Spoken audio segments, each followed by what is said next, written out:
Bonjour et bienvenue dans cette nouvelle vidéo de Droma Economy. EDF et RTE s'attendent à un hiver compliqué du point de vue de la consommation électrique. En effet, tous les ans, la consommation électrique augmente. Et cette année, il y a des coupures d'électricité qui sont à craindre. La semaine dernière, j'avais fait une vidéo sur la folie d'avoir fermé Fessenheim. Mais aujourd'hui, les risques de coupure d'électricité semblent très importants. En effet, RTE, qui est le gestionnaire du transport d'électricité en France, a indiqué que l'hiver s'annonçait difficile pour le réseau. Et particulièrement le mois de février, qui est le mois le plus froid en France, et qui est donc le mois où la demande d'électricité est la plus importante. En fait, cela dépend de deux facteurs.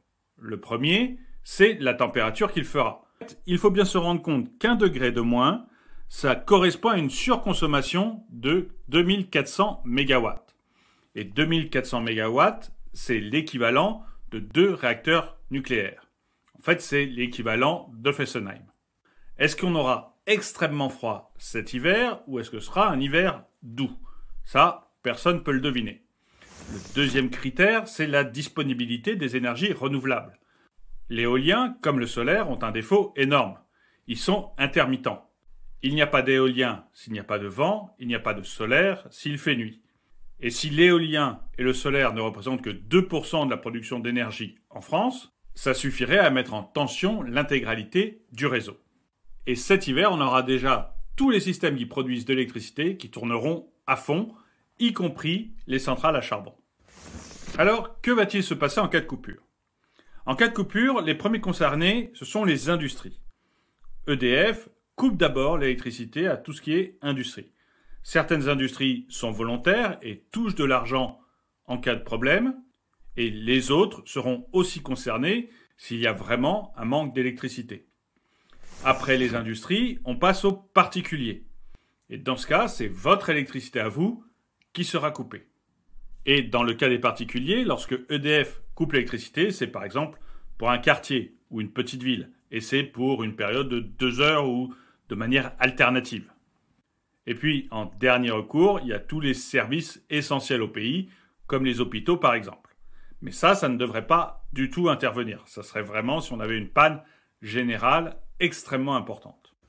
Et il faut se rendre compte aussi que ces coupures d'électricité ne concernent pas tous les particuliers de manière uniforme. Les grandes villes sont relativement protégées, parce qu'elles ont un très bon maillage électrique. Mais vous avez des régions entières où l'électricité n'est pas produite et où le maillage est relativement faible.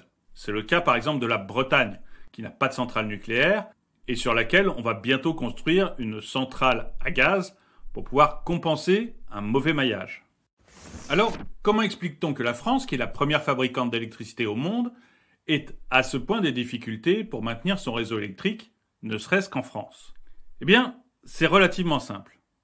On est très dépendant au chauffage électrique.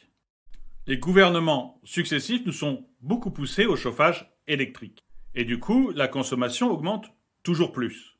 Et ça n'est pas prêt de s'arrêter puisque très récemment, on a une loi qui est passée pour demander qu'à partir de l'été 2021, il ne soit plus possible de construire de nouvelles maisons individuelles chauffées exclusivement au gaz et que cette interdiction va être étendue en 2024 à tous les logements collectifs neufs. Et c'est très étonnant de la part des gouvernements, à la fois de vouloir la fermeture des centrales nucléaires, qui sont notre principale source d'électricité, et en même temps de pousser les maisons, les logements collectifs vers le chauffage électrique. La deuxième raison de ces blackouts annoncés, c'est la nécessité d'entretenir le parc nucléaire. Les centrales nucléaires, c'est merveilleux, ça crée énormément d'électricité, mais ça a besoin de maintenance et ça a besoin d'être rechargé en combustible. Et donc, il y aura 4 centrales nucléaires qui vont être à l'arrêt pour des raisons de maintenance, et la crise du Covid a également retardé la maintenance de plusieurs centrales. Ajoutez à ça la fermeture de Fessenheim, et vous avez une tension forte sur la production d'électricité. Alors, cela est-il propre à cet hiver ou est-ce qu'on va retrouver ça tous les hivers? EDF nous promet qu'à partir de 2022, ça devrait mieux se passer. D'une part parce qu'il n'y aura pas le Covid et que donc on pourra entretenir les centrales nucléaires dans les périodes chaudes de l'année, et d'autre part parce qu'ils comptent stocker l'électricité provenant du solaire et de l'éolien. Et là, on se rend compte du ridicule de ces problèmes écologiques. On va construire des batteries qui sont extrêmement polluantes et qu'on ne sait pas recycler correctement aujourd'hui pour stocker l'énergie dite propre de l'éolien et du solaire. Batteries qui, soit dit en passant, sont fabriquées grâce à des terres rares que l'on obtient grâce à l'exploitation d'enfants en Asie, enfants qui chopent des cancers qui sont liés à leur exploitation. Et là, j'aimerais vraiment avoir votre avis. Est-ce qu'on n'est pas vraiment devenu fou avec cette volonté écologique ? Parce qu'on a peur du nucléaire, on refuse celui-ci, alors qu'il n'émet absolument pas de CO2, et on s'oriente vers l'éolien et le solaire, qui enclenchent l'utilisation de batteries, et, parce qu'ils sont alternatifs, nous obligent à remettre en place des centrales à charbon et à gaz, et donc des énergies fossiles.